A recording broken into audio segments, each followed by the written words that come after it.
Airplane. Yep. Hello. We're leaving Good morning. on a jet plane. We are. But we do know when we'll be back again. Yep.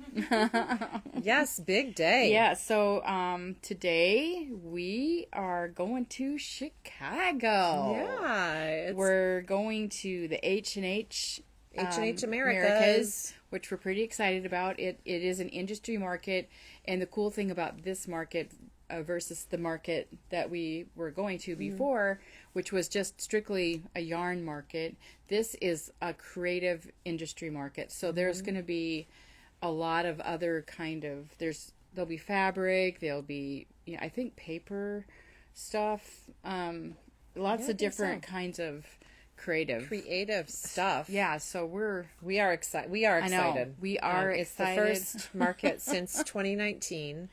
I think it's fun to follow. I think there's a lot of people who are also excited about it. And we're already seeing pictures of Chicago, and we're here.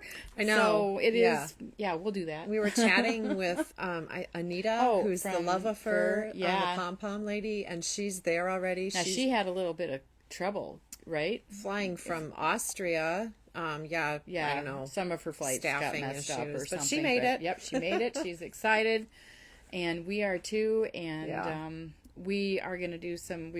The show is actually Thursday, Friday, and Saturday, and so we're going to have some time on either side out some local yarn to do stores. some fun stuff. So yeah, but we will. But I mean, anyway. We've said it before. It's fun to see things in person. Touch, look, colors, displays. So the shop will be open and in great hands while we're gone. Yep. So don't let that keep you away. You can always contact us by Facebook or something if you have like a real question that no one else can answer. But usually, everyone that's here will know the answer. Yeah, it's going to be anyway. And carry on. We had a great weekend. So Friday and Saturday we had a pre-market sale. Boy, was that fun. It was, we saw a lot of friendly faces, and it was kind of exciting. So we're excited to go from that to this, to look at new stuff and see all the... So watch our Instagram stories. Yep. Right. That's where we'll be probably posting the most, right? Posting. Yes. Stories. Yep. I think so. Yep. I will try to not forget. Ashley this time is we've coming got with us, a helper to keep us in line. I know, she'll be our personal assistant. Ashley, go get me that coffee. I'll run to go get the coffee. Don't worry. Ashley's already like, where is the coffee? Where she'll be getting Where it. are the she coffee will shops? be getting the coffee before we need the coffee. No, it's going to be. We're very excited to go. So So anyway, yes, stay tuned. Also, I did finish the sweater, although I have lots of ends to weave in. I'm sure we will see. Are you going to do that on the airplane? Airplane or during the layover over in Minneapolis. Right. Yeah. But yeah, I've got it. I'm hoping to visit the Swatch store in Minneapolis Airport. Minneapolis Airport's good. It said it's there. Okay, so. We'll see. All right. Today, though, we wanted to kind of talk about something more practical. So we get a lot of questions about gauge, and you wouldn't believe how many questions there are, and we're going to try to answer quite a few of them, but just keep in mind our videos are only 20 minutes long, so we can't answer everything in the fullness that you might want, but I think you'll get a lot of good answers. Yeah, I think we've got some yesterday, tips. as we were talking through the video, someone came in with a question about gauge. Yeah. Yep. Sometimes really all you need as far as, your questions about gauge is another set of eyes. Just a second opinion in a way. So that's always an option too. Well, the gauge swatch that we saw yesterday, too bad we didn't keep it, but it was for the sail away knit-along, the Marie Green knit-along, which is in the pattern. The gauge you need to knit the pattern that they're calling for. So it was a mosaic, kind of a slip stitch thing, yoked thing, and had another little twisty thing in there. Stuff going on so in it did create a little bit of angst with the knitter, and so, but I think we answered her questions. So I hope so. She seemed happy. Yeah, she had a smile on her face when she left. Anyway, so The first question. okay, what is gauge? Well, gauge is basically how many stitches you can get to a 4-inch measurement. 4 inches or 10 centimeters is about the same. Right. So, okay, here is 4 inches. This Akerworks Swatch gauge, the crisscrossy thing, that's 4 inches.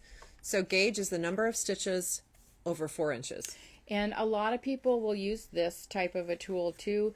This really only has 2 inches right here, and I really do recommend the full 4 if you can. Really? Well, if you're knitting a sweater, you probably should, but for a shawl or a scarf or something like that, gauge is not as important. Yeah, definitely. If you are knitting a shawl or like a Christmas stocking or something, I don't think you really need to worry about your gauge unless you just want to have a fabric that you like. You don't want to look like, it doesn't want to, it shouldn't, a regular stockinette piece should not look like a big open work, right? Lace work. Museum piece. So, right. But look, in a pinch, I mean, we have these little, little tools. Katrinkles makes a lot of little mini rulers. So here's something, you can get just a ruler and measure. Well, measure your yeah, this stitches. is nice too because one of the things here is you might want to check your gauge while you're knitting. So something like that would be really nice for that. Just a quick check. So People ask all the time, do I really need to do a gauge swatch? we really It's a think sweater. If it's a sweater. if you're spending hours and hours and hours and hours of time on a sweater with some pretty decent yarn that you want to wear, yeah, you should totally do the gauge. And another reason to do the gauge is to actually see how the yarn behaves especially when you block it. Right, because When you get it wet, like some yarns, especially these merinos that are really lightly they might spun, stretch a they little bit will more. kind They of will stretch grow. out.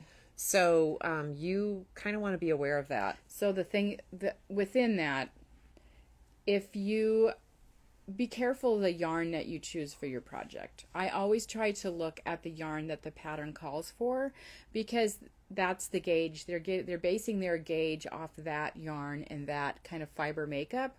So, don't try to substitute a cotton probably for a great big wool because it's not going to behave the same. Bamboo is not going to behave the same. So I always try to look at what the pattern designer meant it to be knit out of, and because you're going to get the results that you like and work on that. Okay. So one thing about gauge, so the stitch gauge is kind of what we just were talking about.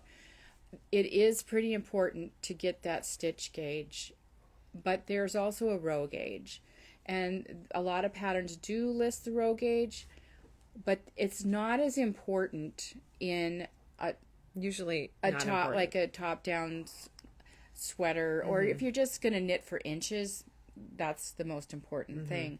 However, there are times when row gauge is as important as stitch gauge, and that would be if you're knitting side to side. So instead of knitting straight up, you're casting on here and you're going this way. So that means your row gauge is basically like your stitch gauge. I mean, it's got to match that way. The other thing where row gauge is really important is when you have a set motif for your pattern, and that could be cables, because most of there's going to be a set pattern for your cables and that you're going to repeat. Well, if your row gauge is way off, it's either going to look super squishy or super long, and you're going to ruin that kind of pattern motif if you don't get your row gauge correct.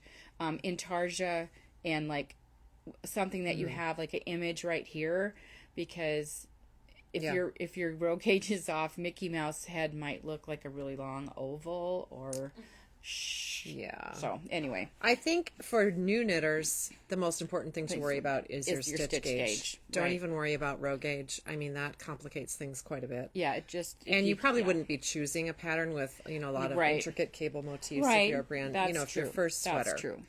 But anyway, We really like this Akerworks swatch gauges because for some reason, I mean, the clear factor is nice. The little grips that they've got are good. Rulers can kind of slip and slide around. So I think the little grippy things that these guys have are a plus. Okay.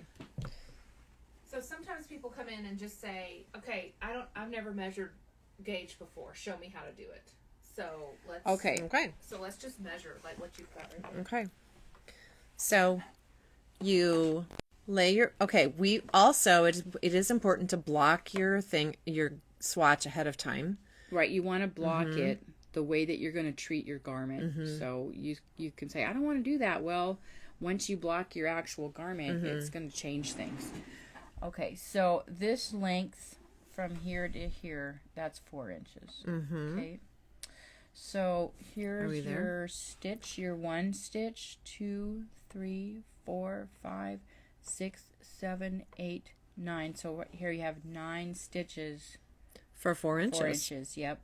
So what is that, like 2.5 per inch? I think so, yeah.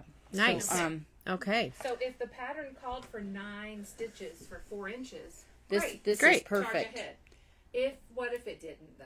If it said you need 8 stitches per that 4 inch, it's weird, but you actually have to knit on a bigger needle because you need to be able to fit less stitches in that 4 inches. But if you have 7. Oh, sorry. If you have 10, if you go over, then you're going to have to go to a smaller needle so you can fit more stitches within that 4 inches. I know it sounds weird. Less is more, more is less, but it does. That's how it works. So, and usually the gauge information is right at the beginning of a pattern. You know, they list materials, needle, suggested needle, and then they give you the gauge information. And it will always tell you what pattern to knit it in. So most patterns are going to tell you to do it in a stockinette stitch. And stockinette stitch is when you're knitting on one side, purling on the other. Okay. Some patterns want you to knit your gauge swatch in the round. So we have a little pretend gauge swatch here. And so why would they want you to do that? And if you're knitting your garment in the round, like a sweater in the round, definitely. Hats, sometimes hats gauge is important. And they're always, not always, but most times knit in the round.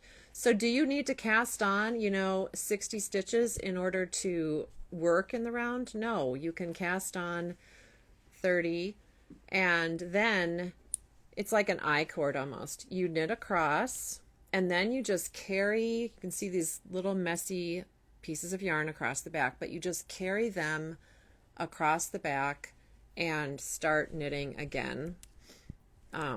So because when you're knitting in the round, go ahead. See, I'm carrying it across. Now I'm ready to knit my stitches so that I can measure. So I will do that and then we will show you what's next. But after that, when you are knitting in the round, you're only knitting. Oh yeah. This is the reason why she's doing this in the round, because your knit gauge and your purl gauge can be different. So this yellow swatch that I did, I knit a row and I purled a row. Right. I knit a row and purled a row. And that so that would be for a cardigan. Right. That's you're definitely back and forth and back and forth. But a top-down sweater is what Sue's doing, and she would need only knit stitches because they are different for different people. And we did have someone in recently that her garment was knit from the bottom up, and so she knit in the round from the hem to the armpits, and then she had to separate. And so she had to separate. So that meant now she was going to be knitting the front portions and the back flat. And her gauge was a lot tighter up here than it was down here. Really? Yes. Because that would not be the case for me. She was going to move up a needle size because it totally did look different. So it is a good idea to, after you do your gauge work, also start your garment, get your gauge work, and then check occasionally when you're in process, just to see if your gauge is changing, if your mood's changed, whatever. Well, Life's yeah, different. that's really true. The whole mood thing. You could get stressed out, and that's when you can get, or maybe you were falling asleep. Or having a glass of Wine. Right, Things are very relaxed. Okay. So, if you don't care, if you're not worried about, quantity of yarn and whatever, my preferred thing to do is actually to cut these pieces because it's easier to measure. Right. But it's not impossible to measure when it's in the round. So now you've got your flat swatch. You can do the same thing that we did with this gold. Well, I remember when you were doing our little sweater knit along. Mm-hmm. So one of the sweaters was a bottom up. But that meant the sleeves were also bottom up. And so that's a recommended way to do your gauge, is to do your sleeves as your gauge swatch.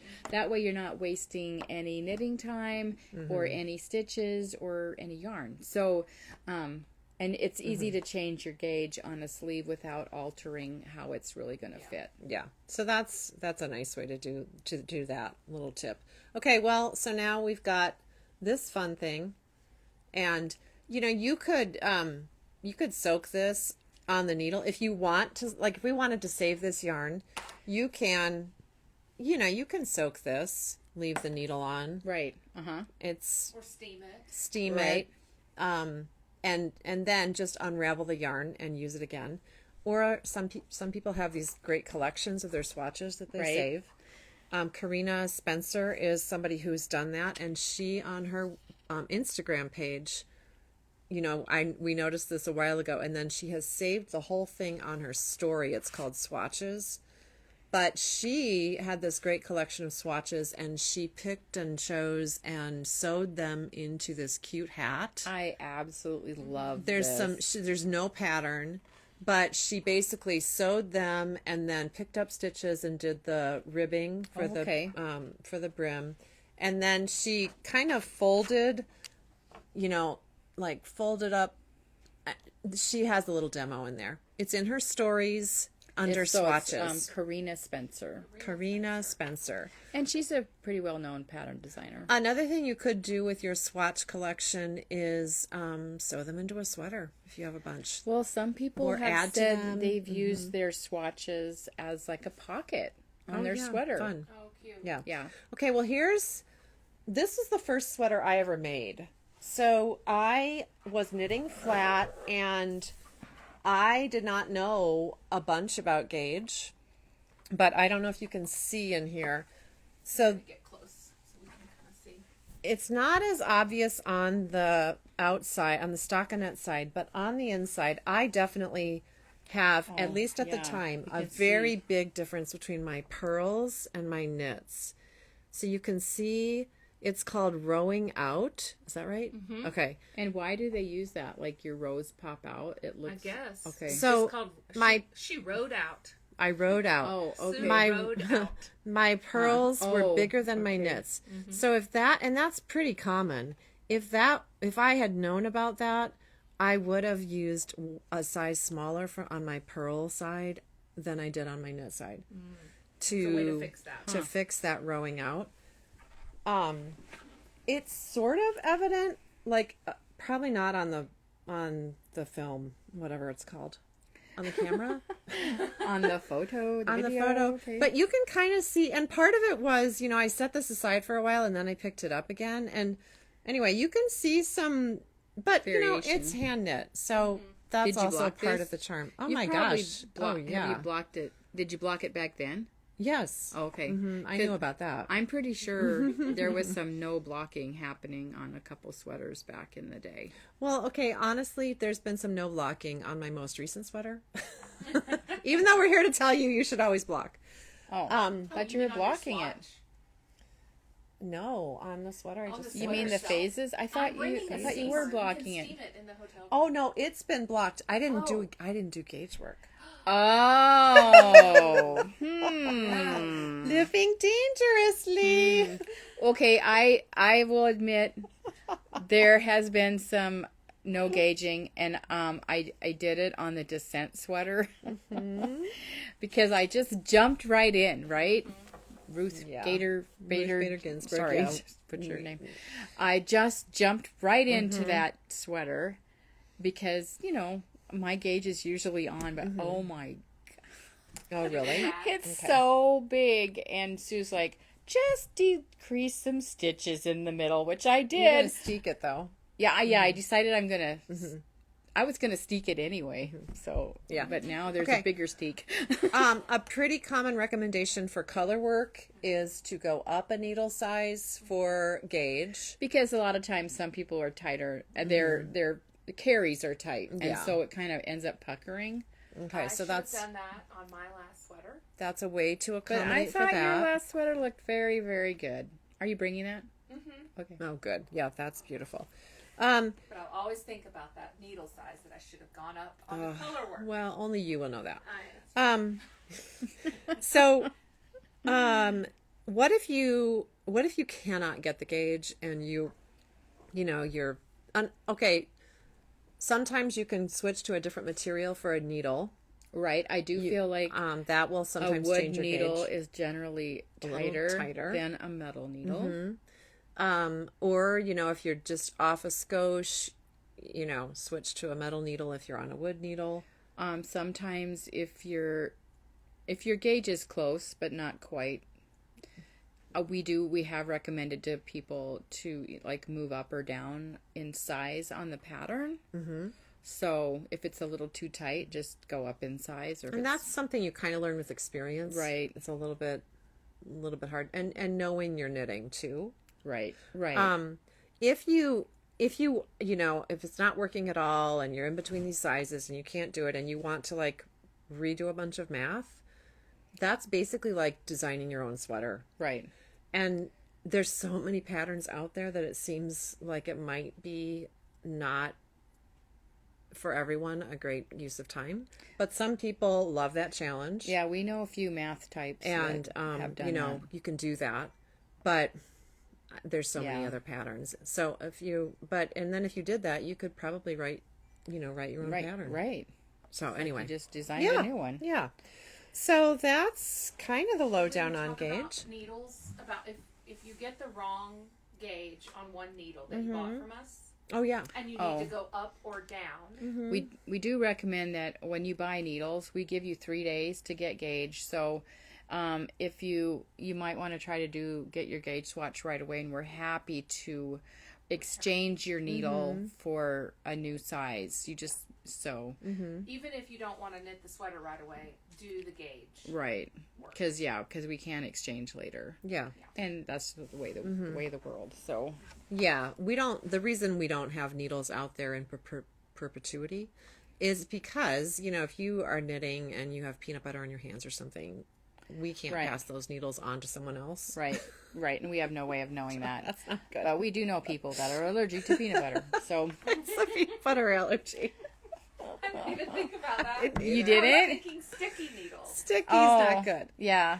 But anyway, you could also, and sometimes you could also work on gauge in the shop, and you have unlimited Yes, access yeah, to you needles. can use we will any- monitor right. your peanut butter use and, not pass that along to the needles. So a great way to have to kind of avoid returning needles is if you actually have your own set of interchangeables. That's one reason to get a set like that, because you can do a swatch on a 5 and oh my gosh, it's way too tight, but then you don't have to come back to the store because you've got a 6. Or if you have knitting friends, Yeah. who have needles, you can borrow needles from them to try to get gauge and stuff. But too, I will so. say, if you're like that skosh off and you're working with a metal needle, seriously, go to a wood needle. You'll get a tighter gauge. Okay. Yeah. All Fine. right, guys. Okay. We will see you probably later today. Yeah, right. That's right. But definitely next All week. right. Bye. Bye-bye. Have a good Bye. day. Thank you.